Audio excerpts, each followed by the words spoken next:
Oi, pessoal. A gente está aqui de novo para trabalhar esse tema, perspectiva, o olhar e o sujeito entre dois mundos, né? É uma aula que vai tratar da obra do Hans Belting em alguns aspectos dela. Os textos que a gente vai trabalhar são A Janela e o Muxárabe, que é um artigo que está nesse livro Pensar a Imagem, em português, né? E Florença e Bagdá, que é um livro, na verdade, que deu origem a esse artigo, que infelizmente não está publicado em português. Então a gente vai trabalhar com os dois, né? E a referência bibliográfica em português é o livro é, intitulado Pensar a Imagem, né, de organização do Emanuel Alhoa. Os objetivos dessa aula são, então, compreender a história comparada no contexto da historiografia da arte. Isso é muito importante porque o Hans Belting é um dos autores que vai começar a articular a ideia de historiografia comparada. Ele faz uma crítica à historiografia, né, a modo como o Panofsky pensa a história. E a noção de cronologia também, né? Ele vai mostrar como é que é interessante a gente colocar duas, ou observar como é que duas culturas entraram em contato e como é que elas se modificaram reciprocamente. Então foge um pouco da noção de estilo panofskiana, né? Um segundo objetivo seria refletir sobre as diferenças culturais a partir do seu encontro e desafio mútuo, né? A gente está tratando aqui de que culturas, né? Da cultura do Renascimento, fundamentalmente florentina, e da cultura árabe, e do encontro entre essas duas culturas que vai produzir, ele diz, um desafio mútuo, né? A gente vai observar esse desafio mútuo. Um terceiro objetivo seria investigar a concepção renascentista do olhar, bem como a perspectiva, como teoria e prática artística, a partir da comparação com a concepção árabe do olhar. Né? Então, esses três objetivos que a gente visa com essa aula. Então, não vamos, portanto, tratar de todos os temas que o Belting está tratando, mas principalmente dessas três questões que a gente traz como eixo para essa aula. Né? Eu queria apresentar o Al-Hazen, que é um estudioso árabe que depois foi muito lido na Europa renascentista, né, principalmente em Florença, na Toscana, que viveu ali no século XI, né, e produziu tem uma contribuição em vários campos da ciência, né, reconhecidamente, e ele foi muito traduzido no período renascentista, né, para o latim, e foi muito interpretado por autores importantes como Descartes, por exemplo. Né? Então, disse que, né, não se tem a confirmação absoluta dessa história, mas que boa parte do que ele produziu, pelo menos em ótica, ele produziu porque em algum momento ele se gabou que era capaz de conter as cheias do Nilo. Ele foi chamado para fazer isso, não tendo conseguido, não conseguiu conter as cheias do Nilo, né? Não apresentou nenhuma proposta viável para a contenção dessas cheias. Ele acabou encarcerado por mais ou menos 10 anos e reza a lenda, né, que parte dessa produção intelectual dele teria sido feita nesse período. Bom, de qualquer maneira, é um autor central e ele traz duas questões importantes. Né? Primeiro, é importante ressaltar que durante a Idade Média, os estudos desenvolvidos na Antiguidade foram estudados por pensadores islâmicos. Então, a gente tem Aristóteles, né, Platão, sendo pensados a partir desses pensadores islâmicos já no século X, XI, por aí. E aí, em contrapartida, a gente vai ter também o fluxo inverso, né? Esses pensadores árabes sendo traduzidos no campo da ótica, os árabes vão ter não apenas no campo teórico, mas no campo da prática da ótica, né? A produção de lentes, por exemplo, vão ter uma importância bastante relevante no contexto cultural italiano desse período, né? Então, duas contribuições importantes do Al-Hazen, difícil falar esse nome, né? A observação como método científico, né? Então, já havia aí nesse contexto uma reflexão sobre a experimentação como método de ciência, e um outro ponto importante é a avaliação da validade da teoria científica estava menos ligada à autoridade e mais ligada à capacidade explicativa das teorias, né? Então, 2 pontos muito importantes. Ele tratou campos de investigação bastante amplos, tais como, por exemplo, matemática, astronomia, medicina, ótica e filosofia. E aí eu já vou falar um pouco dessas tipologias da interpretação na antiguidade, de como se dava o olhar, né? Então a gente tem essa pergunta muito antiga que é como vemos, né? Essa pergunta é uma pergunta difícil de ser respondida, porque diferente do tato, a visão se dá à distância, né? Para a gente sentir alguma coisa a partir do tato, a gente tem que estar em proximidade, em contato com o objeto. A visão não, a visão percebe através da distância, né? Então, havia muita dúvida, né? E se desenvolveram, mesmo a partir da antiguidade, essas teorias proliferaram até aí o século XI, XII, se desenvolveram muitas teorias acerca dos processos a partir dos quais a visão se produz. Então a gente tem uma tipologia que é a tipologia da intromissão, que vai nos dizer o seguinte, né? Que o sentido da visão é análogo ao do tato. Os objetos, eles então emanam películas, né? A forma como isso se dava é que os objetos, a partir dessa teoria, né? São várias teorias, tá? É importante esclarecer isso. As teorias da intromissão são várias teorias, né? E a gente observa princípios iguais. Então, qual seria esse princípio igual? É que os objetos emanariam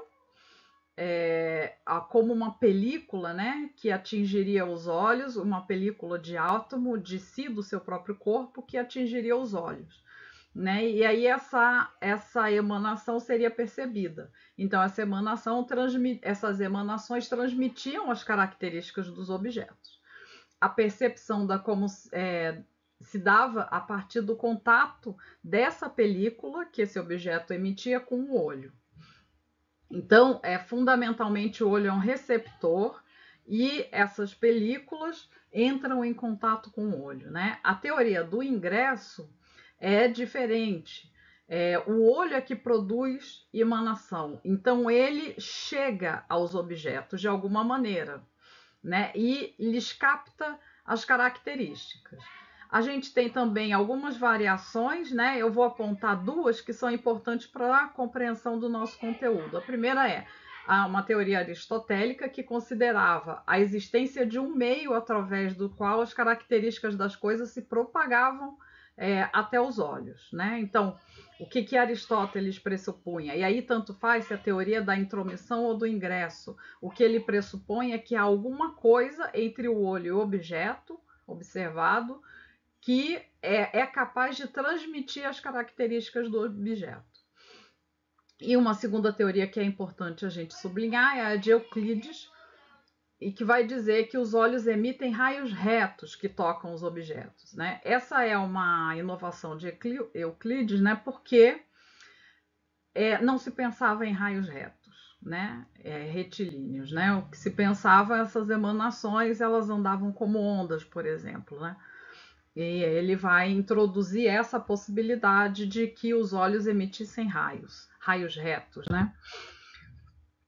E aí a gente tem uma ilustração, né, que exemplifica a forma através da qual essa ideia se concretiza. Então a gente vê aqui,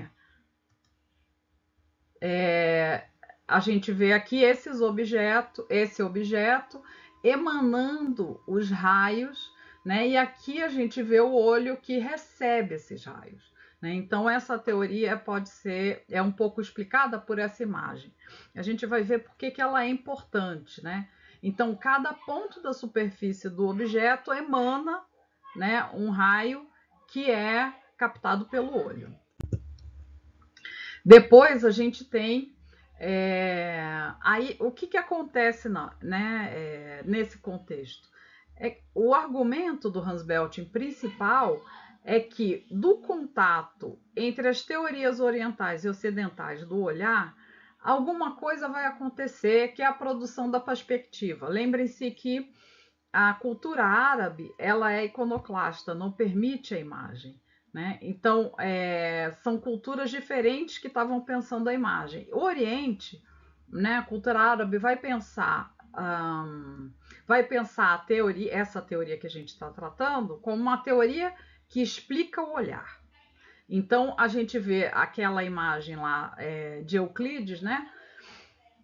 Só que ela tem uma grande diferença, que é a interposição dessa tábula aqui, ou seja, de uma superfície que receberia esses raios e que os fixaria, e daí a gente tem essa carta aqui reproduzindo esse objeto, que é esse castelo aqui, né? Então, isso é importante da gente compreender, porque a gente tem uma teoria do olhar, uma teoria de como a visão se dá, que é a teoria árabe, que vai chegar em Florença e vai propiciar a produção de uma outra coisa, que é, na verdade, uma teoria da imagem, e não uma teoria necessariamente do olhar.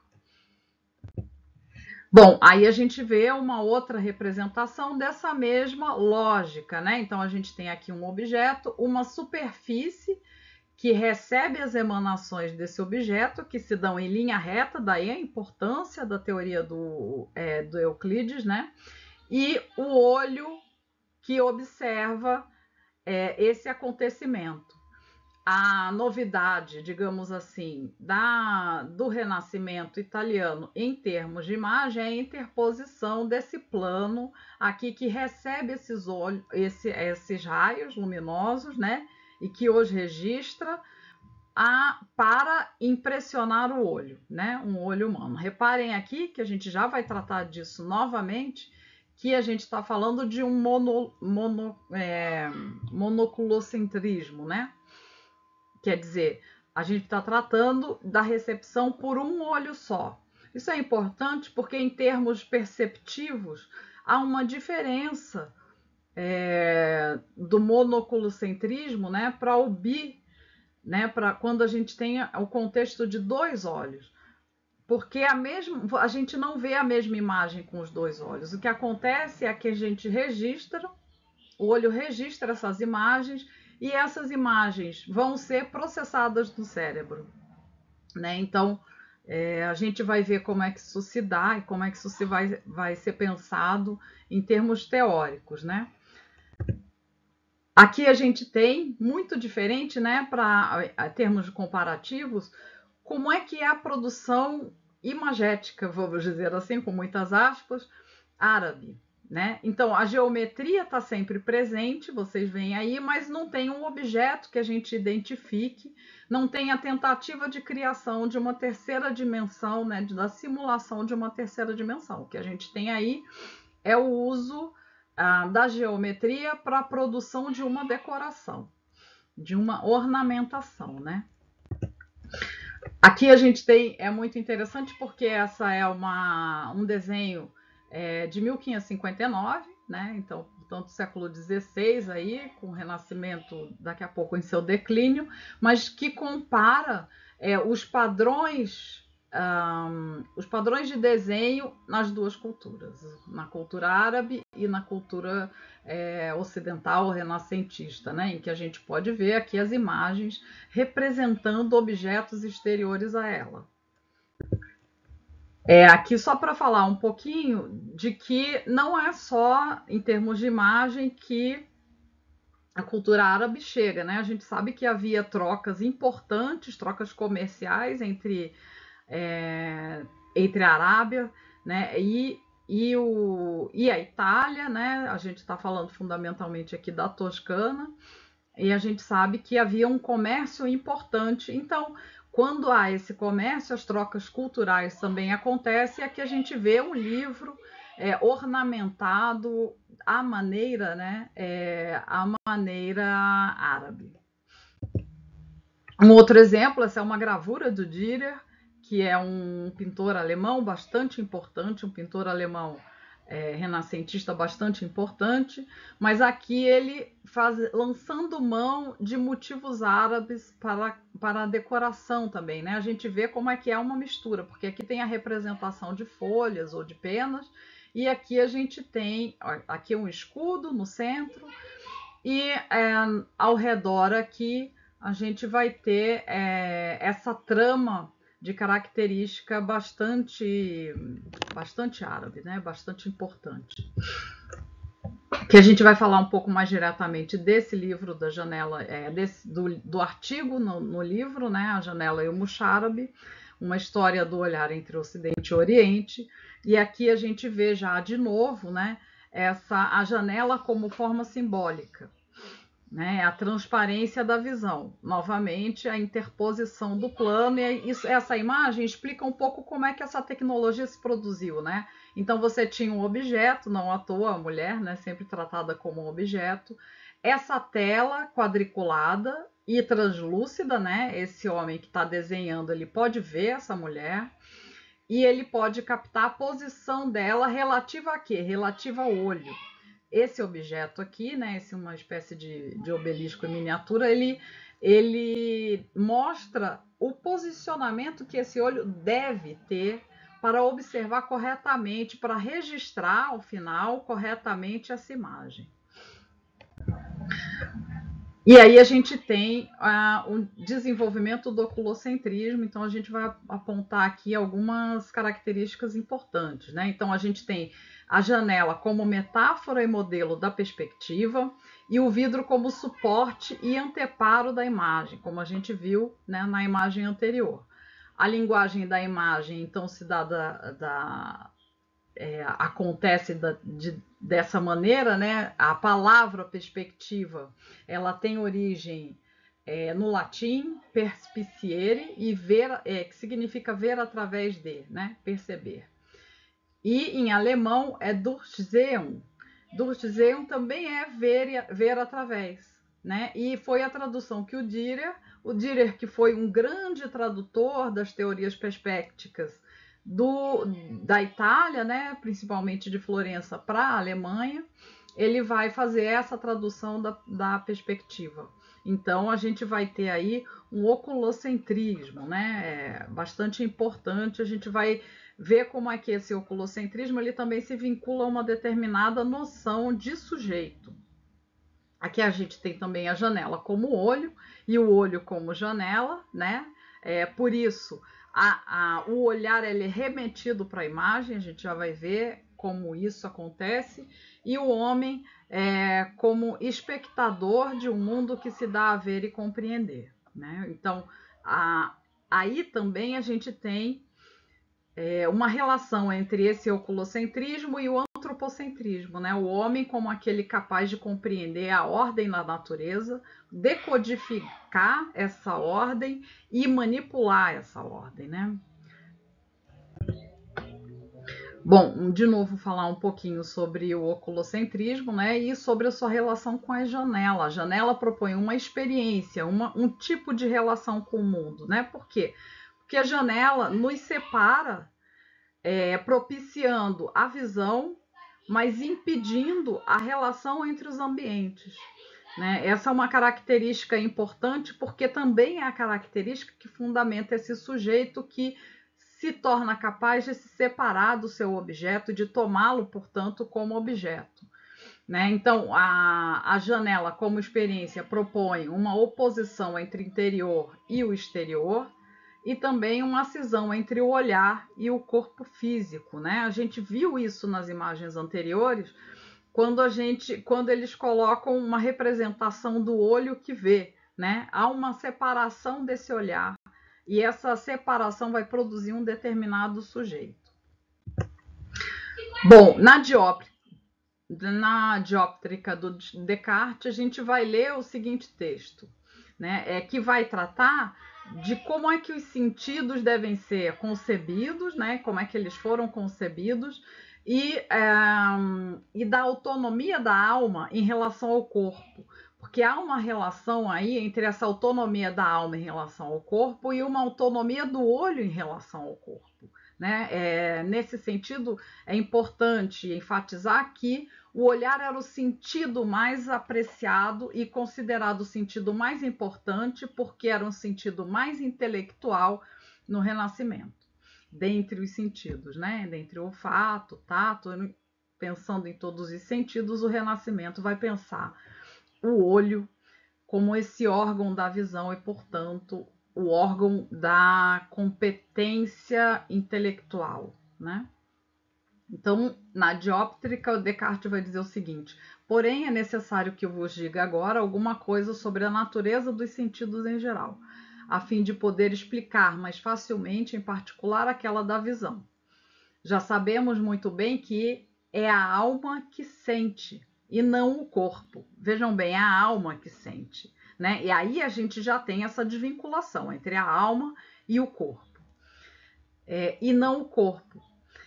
Visto que constatamos que quando ela, a alma, né, então se distrai por um êxtase ou forte contemplação, todo o corpo permanece sem sensação, ainda que existam vários objetos que o toquem.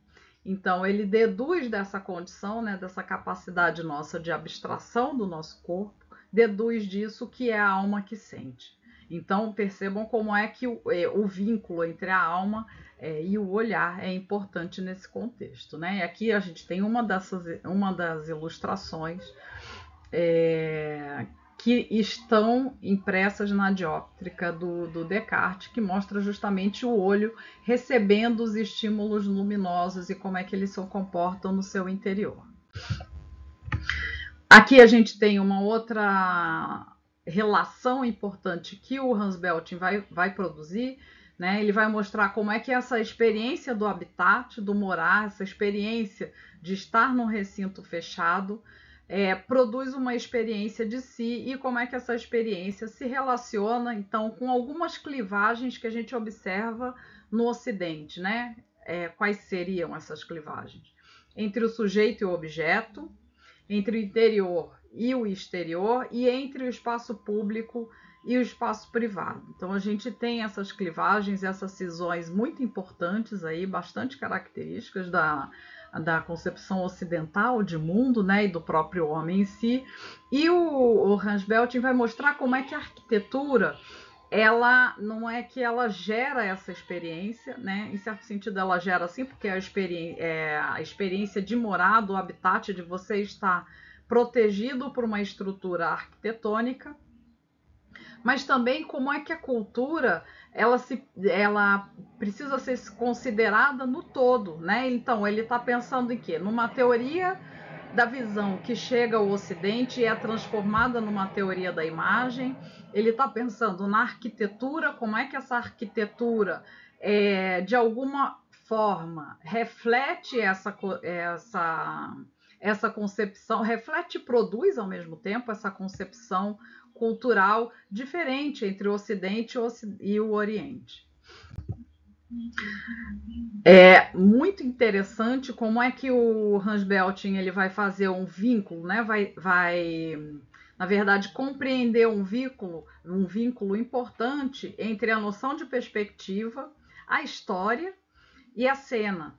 É importante fazer notar que a gente tem um desenvolvimento do teatro aí na Europa, de um determinado tipo de teatro bastante diferente, por exemplo, daquele que se desenvolvia na Grécia Antiga, né? A gente vai ver, por exemplo, o desenvolvimento do palco à italiana, que é o palco justamente que reproduz a noção de perspectiva, né? Que possibilita o uso de cenários em perspectiva, inclusive, e ele vai mostrar como é que há um vínculo entre a noção de história e de cena e a própria noção de perspectiva.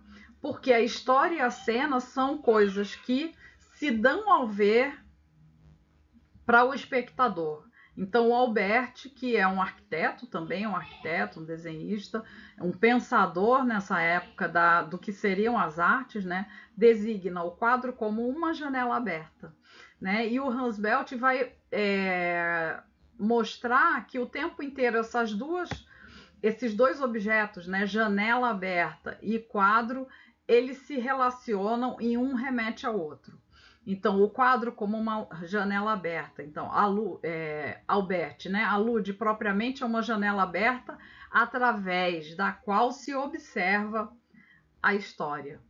Então, a apresentação cênica ela tem um conteúdo narrativo. Vejam só que nada dessas coisas estava presente no Oriente, né? Aqui a gente vê uma imagem muito clássica do Renascimento, que todo mundo é capaz de reconhecer, e uma das imagens mais fáceis de se demonstrar a estrutura da perspectiva, né? Aqui a gente tem as linhas de fuga, que levam ao centro da imagem, geralmente. Essas linhas de fuga levam ao centro, no caso é Cristo, né? Evidentemente a figura a ser enfatizada na imagem. E a gente vai ver como é que essa estrutura da perspectiva, essa forma de produzir a perspectiva, ela produz não apenas a imagem, mas o sujeito que observa essa imagem.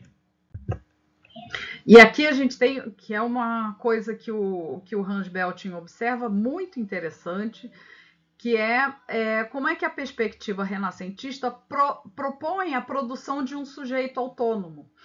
E ele usa, veja aqui como é que é importante a leitura de fontes, né? Ele usa essa medalha aqui, que também é do Albert, né?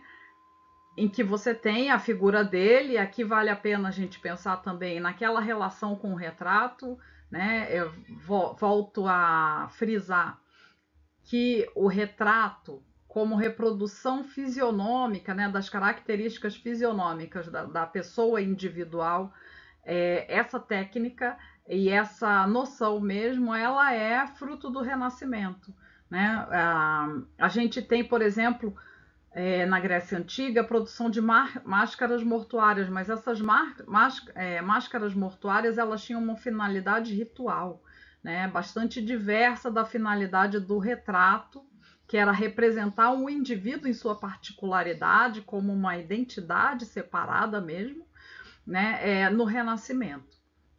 Então, o que ele observa? Que o Albert faz para si um símbolo que é muito interessante, que é um olho alado, um olho autônomo e alado. Aqui a gente vê as asas, né, que a gente pode ver mais claramente aqui nessa outra imagem ampliada, que não lembro se é uma moeda ou se é um brasão, enfim, né? Mas nessa cunha aqui, a gente vê essa imagem repetida.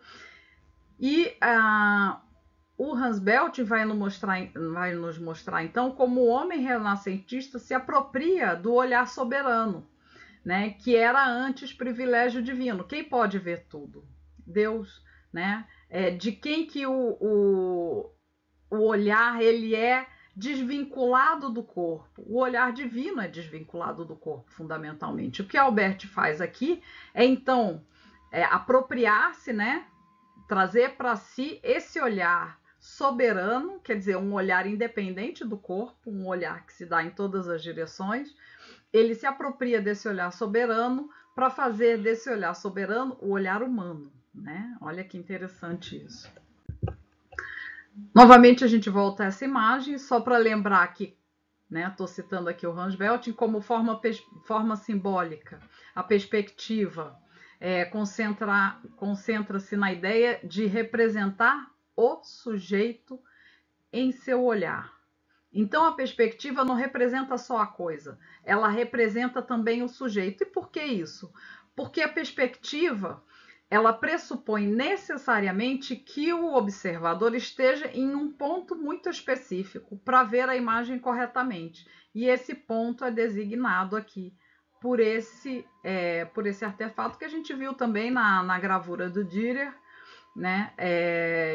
Que é de onde partem e onde chegam, né, as informações luminosas, né, que vão gerar aí uma informação, uma concepção de mundo também.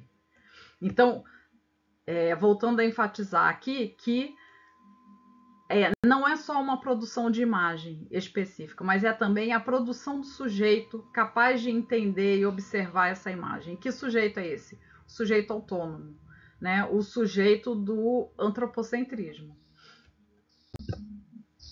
Aqui a gente vê também, uma das coisas que a gente vê nessa imagem é o grau de acurácia, né, que se acaba conseguindo obter nessa simulação da imagem da janela, né? Então aqui a gente vê essas colunas, né, através das quais a gente enxerga uma paisagem lá atrás.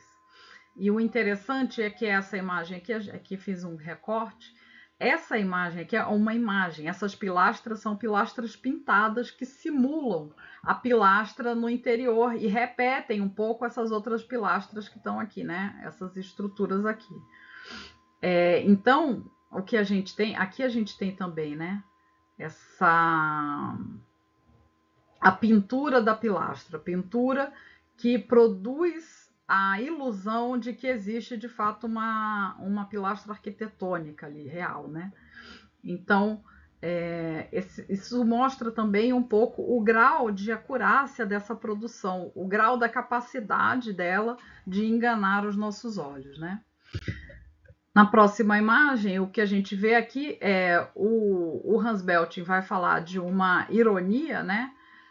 Produzida pelo pintor, porque ele coloca cavalo, né? Um cavalo em frente. Esse cavalo não poderia estar aí, né? Ele é uma pintura ilusionista, né? Essas estátuas aqui também são pinturas ilusionistas. Veja o grau de capacidade de iludir que tem, porque a gente tem a impressão que esse cavalo está colocando a cabeça para fora do plano, né? Então, como isso é interessante, né? Como isso também deve ter gerado uma efervescência, né, cultural.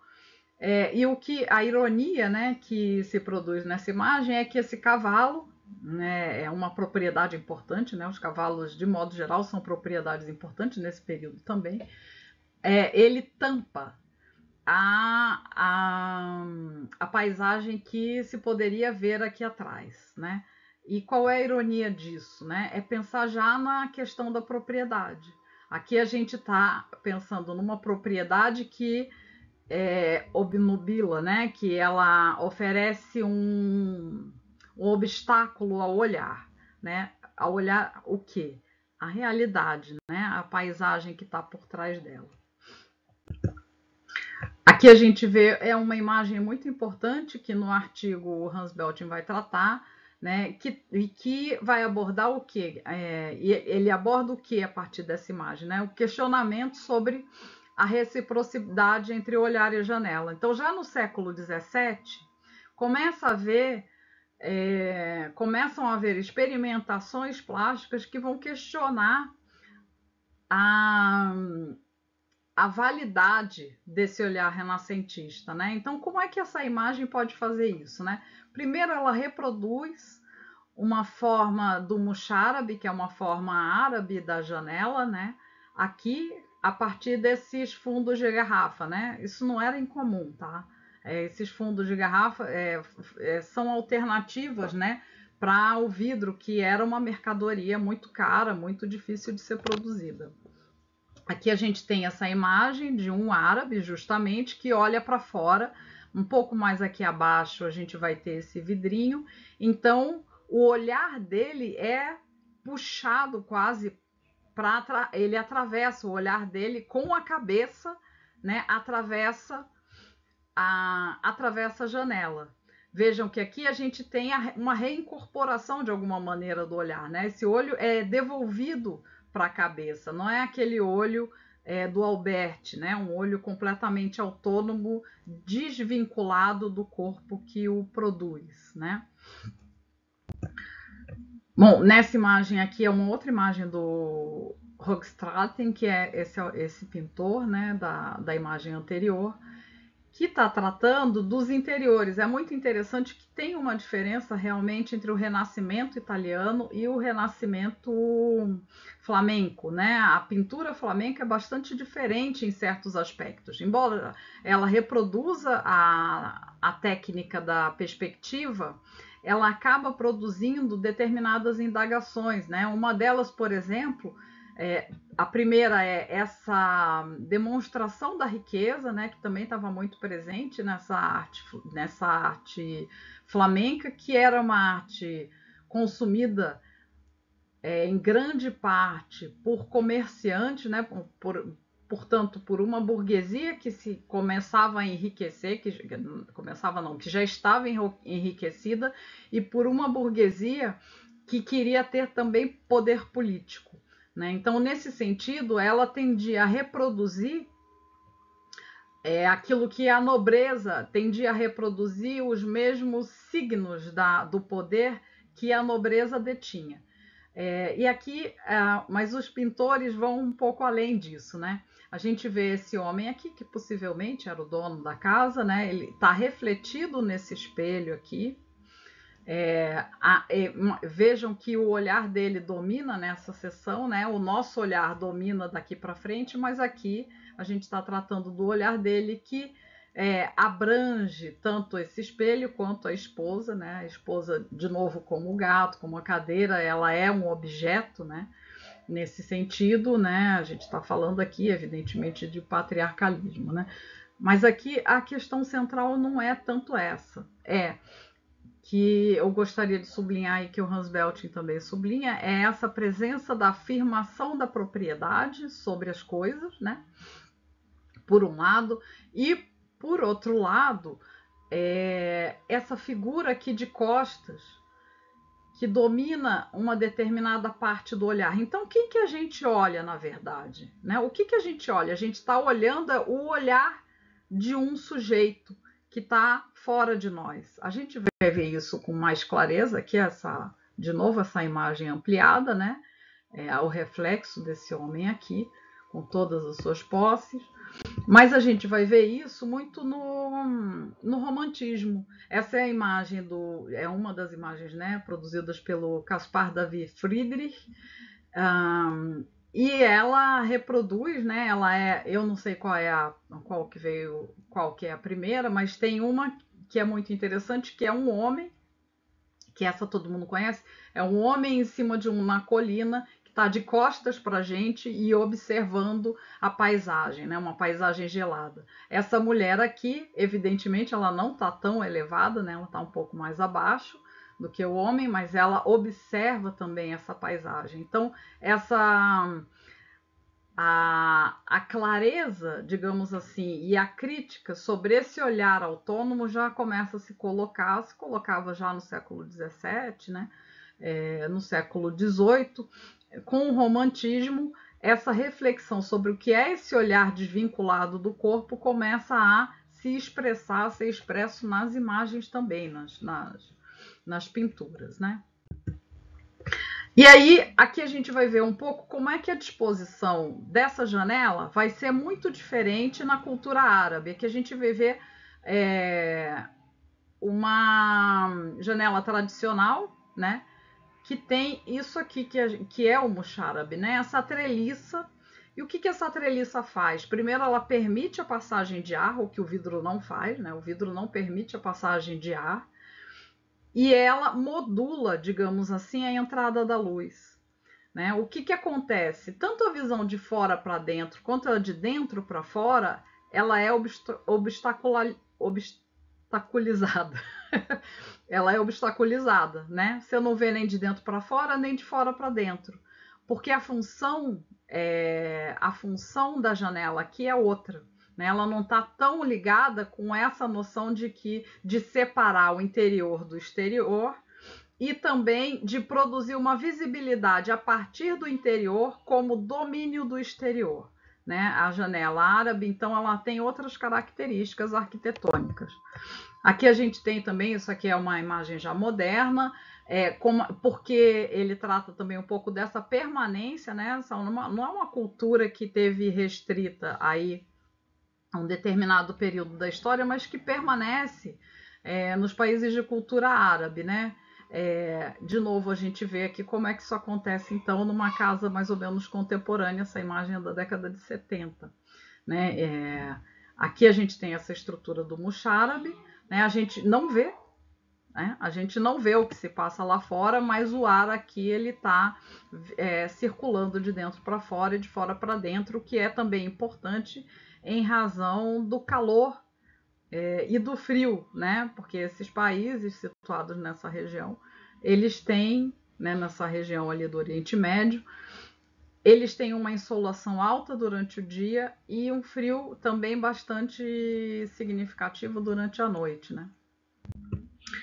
Aqui, como é que essa visão chega no Brasil? É muito interessante a gente pensar isso, porque observando uma parte da produção artística brasileira, né, que já da colônia, né, no período da colônia, a gente vê que a perspectiva ela é, digamos assim, restrita, né? O uso da perspectiva ela é relativamente restrita, ela não vai se dar com tanta fluência como se deu, por exemplo, nas abóbodas das igrejas, né, nos tetos das igrejas. E aqui eu vou fazer uma pequena especulação de por que isso se dá. E uma das possíveis respostas a isso é que a Península Ibérica teve muito ligada, antes, né? Muito ligada a essa cultura árabe e se apropriou muito, inclusive na arquitetura. No Brasil, a gente tem esse termo aqui, cobogó, que foi inventado na década de 20. Todo mundo já deve ter visto, a gente tem uns menos bonitos que esse em qualquer loja de construção. Os cobogós, que são esses elementos vazados, que a gente chama de elemento vazado também, né? Criado por esses três arquitetos aí, e que de alguma maneira repensam, né? Ressituam a treliça árabe, o mocharabe, ressituam na contemporaneidade, isso aqui na década de 20, né, do século passado. E aí a reflexão né, e a gente pensar, e o olhar ibérico, né? Vale destacar também que esse termo, gelosia, que a gente usa bastante, né, usava pelo menos, ele servia também para separar o olhar curioso dos que estão de fora acerca das mulheres no interior. Né? Então há uma questão aqui de gelosia, vem de uma palavra francesa que significa ciúme. Né? A gente pode ver também isso na jealousy, né? Em inglês. Também é a mesma origem, as duas palavras têm a mesma origem. Como é que a gente pode pensar, então, esse olhar ibérico muito mais carregado dessa cultura árabe do que a cultura renascentista, né? Aí eu vou deixar só esse questionamento em aberto. De qualquer maneira, vamos tratar agora de duas formas de conceber o sujeito. Né? O olhar renascentista ele implica em uma forma, né? Que o sujeito torna-se ativo a partir do olhar, o sujeito conhece a partir do olhar.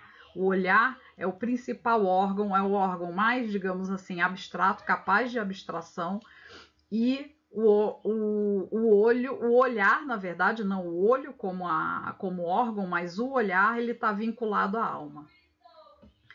O olhar submete o que é observado e o toma como seu objeto. Então, essa cisão entre sujeito e objeto, bastante característica, né, na cultura renascentista e do Ocidente, tal como ele se desenvolveu, pressupõe não só uma separação radical entre sujeito e objeto, como uma possibilidade de apropriação desse objeto em seu funcionamento natural, ou seja, o entendimento do seu funcionamento é apropriado pelo olhar. O olhar árabe, pelo contrário, explicita o sujeito que vivencia a luz como um espetáculo cósmico, um espetáculo cósmico que ele até é capaz de entender, né, mas que ele não se apropria. Né? Não é um olhar que está sendo representado. O que está sendo representado ali é a luz na sua natureza. Né? Quando a gente pensa naquelas janelas com mocharabe, imaginem que à medida que o sol se desloca, ele vai produzindo essa iluminação, ela vai produzindo imagens diferentes, né? Em cada momento do dia e em lugares diferentes também do ambiente. muito diferente, portanto, dessa concepção aí mais